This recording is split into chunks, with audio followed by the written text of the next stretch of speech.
What if mutual? Not really healthy, but not really sick. We are here in the middle of everything. We're in denial. Right. We are in denial. That's right. Denial is the one of those stages of serious illness as well. Because there is no such a thing mutual, especially for the biological organic system, which is human being or animals or anything. Because once you're born, then there's only two possible choices: either growth or what? Backstabs. If you don't grow, you're sick. If you're sick, you cannot grow. So you have only two choices. That's what we talk about the life. If you think you are sick, what you want to do next?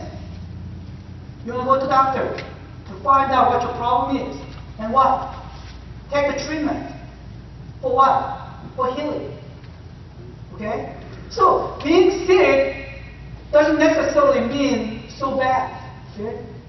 The real deal is whether we know our status or not. Okay? If we are growing, we got to keep growing. If we are sick, we need to know what our problem is, and we need to fix it, and we need to be ready for the growth. Okay? How about you? As a church, are we functional or dysfunctional? Before we take answer to this question, I'd like to show you one study here. There was a study about the people, how they choose the church how they choose their church to have a membership with. Okay? But many people show some kind of a trend and intentions. When they choose a church, first they think about the size of the church, how big the church is. It's whether a big church or small church or medium-sized churches. The people who just prefer to the small church, they are focused more about the relationship. They want to be recognized. They want to be personally welcomed. So this church is more like family. The medium-sized churches, these are the people, if they just pick as medium-sized churches, these people want both the programs for themselves, at the same time, some kind of relationship. Not so intimate, not so close, but not really, I don't want to be the individual person within the community.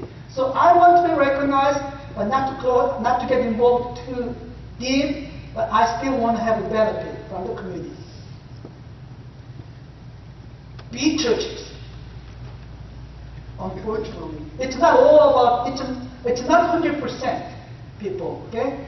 But one of the main just intention to choose the mega churches, like thousands and thousands of churches. I don't want the big responsibility as coming to church. I don't want to get involved I don't want to spare my time to the ministry. I just want to be there, want to get a good sermon, and want to have just comfort in here for the eternal life of heaven, and that's it. That's all I want. I want just personal comfort. So those people realize or recognize church as a small, medium, or big. And there are the categories as they choose a church, like what kind of programs the church provides. Do they have programs for myself, for my children, or for my husband, for my wife, or so on? What kind of fellowship programs the church can provide? What kind of facility the church can provide? So they come to church. If the church doesn't look like they have a lot of programs, oh, this is not the church for me. They're looking for a church. Third is where the the church is located, whether it's a big town or small town, even how the church building look like.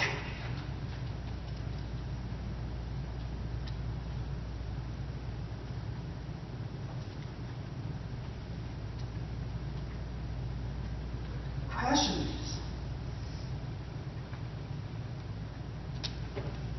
does the size of the church define the life of the church? Does the programs of the church define the nature of the church?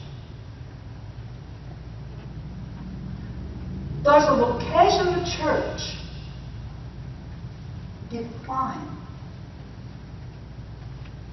the ability of the church? What do you think?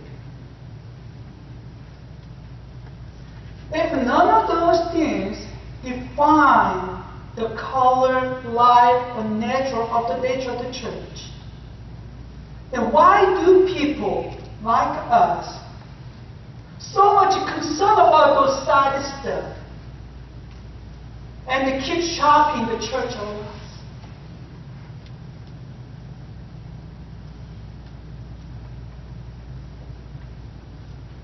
One of the possible answers is that they don't know true meaning of faith.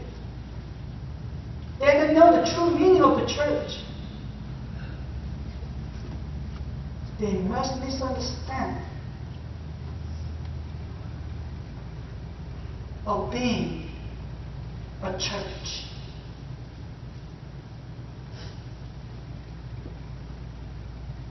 Life of the church doesn't depend on its program, nor the size, nor the location, nor the building. But the life of the church wholly depends on the people. People that will consist of that church. So, the life of the Noble United Methodist Church, the wholly depends on you. Not this building, not the location that's at 12 North Main Street in Noble, Oklahoma. Not the programs that we provide, but you. You are the church. Amen? Amen. Today, the 1 Corinthians chapter 3 tells us that each member of the church is the dwelling place of God's Spirit. The Paul says, don't you know that you yourself are God's temple, and that God's Spirit lives in you? This includes so much meaning and powerful message for all of us. That first of all, as a member of the Noble United Methodist Church, you are so important because you are the holy place where God dwells. In other words, God's Spirit dwells in you. God's Spirit dwells in every one of you. What a wonderful message is this.